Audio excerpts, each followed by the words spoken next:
আসসালামু আলাইকুম, আমি মিনহাস অ্যাগ্রোলিক বিডির পক্ষ থেকে আপনার সকলকে জানাই শুভেচ্ছা। আজকে আমরা আপনাদেরকে পরিচয় করে দিব যে ম্যাক্সার সম্পর্কে। আমাদের এই ডান হাতে দেখতে পাচ্ছেন, এটা হচ্ছে স্পানের একটা ম্যাক্সার, আর এটা হচ্ছে এসিএর ম্যাক্সার। তো এই ম্যাক্সার আপনারা যে ছাদ বাগান আছে, ছাদ বাগানের গাছে ঠিক কীভাবে ব্যবহার করবেন, কখন ব্যবহার করবেন, আর এই ম্যাক্সারের অভাবে ঠিক কী কী হয় সে সকল সম্পর্কিত তথ্য থাকবে আজকে আমাদের ভিডিওতে। তবে চলুন শুরু করা যাক। ছাদ বাগানে আপনারা ম্যাক্সার ঠিক কীভাবে ব্যবহার করবেন। ছাদ বাগানে ম্যাক্সার আপনারা চাইলে মাটির সাথে আপনারা মিশিয়ে ব্যবহার করতে পারেন, এবং আপনারা চাইলে পানির সাথে মিশিয়েও কিন্তু ম্যাক্সার গাছের গোড়ায় এবং পাতায় কিন্তু স্প্রে করা যায়।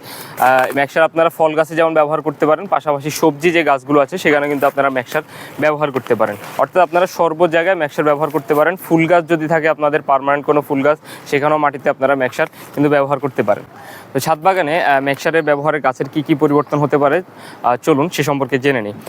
ছাদ বাগানে আপনারা নিয়মিত যদি ম্যাক্সার ব্যবহার করেন, সেক্ষেত্রে গাছের প্রায় 20% পর্যন্ত ফলন কিন্তু বৃদ্ধি পাবে। পাশাপাশি গাছের যে পাতাগুলো কিন্তু সবুজ থাকবে, এবং ফল ধরা এবং পাতা ঝরার যে সমস্যা সেটা কিন্তু চলে যাবে। সেই সাথে গাছের ফলের যে মিষ্টতা সেটাও কিন্তু বৃদ্ধি পাবে, এবং ফলের আকারও কিন্তু বড় হবে।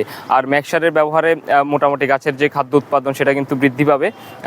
এই কারণে গাছের যে ফলের যে গুণগত মান এবং শস্যের যে কাঠামোগত উন্নতি সেটা কিন্তু বাড়বে। সেই সাথে গাছের যে অ্যামাইনো অ্যাসিড উৎপাদনের যে একটা বিষয় আছে সেটাও কিন্তু বৃদ্ধি পাবে। চলুন প্রথমে আমরা জেনে নিই যে ম্যাক্সারের অভাবে গাছে ঠিক কী কী সমস্যাগুলো দেখা যায়। গাছের পুরাতন যে পাতা সেগুলো কিন্তু একদম হলুদ হয়ে যাবে, তবে গাছের পাতার যে শিরা এবং মধ্যশিরা সেটা কিন্তু সবুজ থাকবে। ম্যাক্সারের অভাবে গাছের যে পাতার যে বোটা সেটা কিন্তু চিকন হয়ে যায়, এবং অনেক ক্ষেত্রে দেখা যায় যে পাতাগুলো কিন্তু ঝরে যায়। আবার ম্যাক্সারের অভাবে কিন্তু গাছের যে ফল ধরা সেটাও কিন্তু বৃদ্ধি পায়, অর্থাৎ গাছের যে ফল সেটা কিন্তু ঝরে পড়ে যায়। আর সেই সাথে ম্যাক্সারের কারণে বা অভাবে গাছের পাতার যে ক্লোরোফিল আছে সেই ক্লোরোফিলের যে উৎপাদন সেটা কিন্তু কমে যায়, এবং গাছের সার্বিকভাবে যে খাদ্য উৎপাদন প্রক্রিয়া সেটা কিন্তু ব্যাহত হয়। এছাড়াও ম্যাক্সারের অভাবে গাছের যে ফলের যে মিষ্টতা সেটার পরিমাণ কিন্তু কমে যায়, পাশাপাশি ফলের আকার বা আকৃতি সেটাও কিন্তু ছোট হয়ে যায়। এই ম্যাক্সারের মধ্যে আছে সালফার আছে প্রায় 12.5%। এই সালফারের অভাবেও কিন্তু গাছের যে ইন্টারনোডের যে দূরত্ব সেটা কিন্তু কমে যায়, অর্থাৎ গাছের খর্বাকৃতি হওয়ার যে সম্ভাবনা সেটা কিন্তু বৃদ্ধি পায়।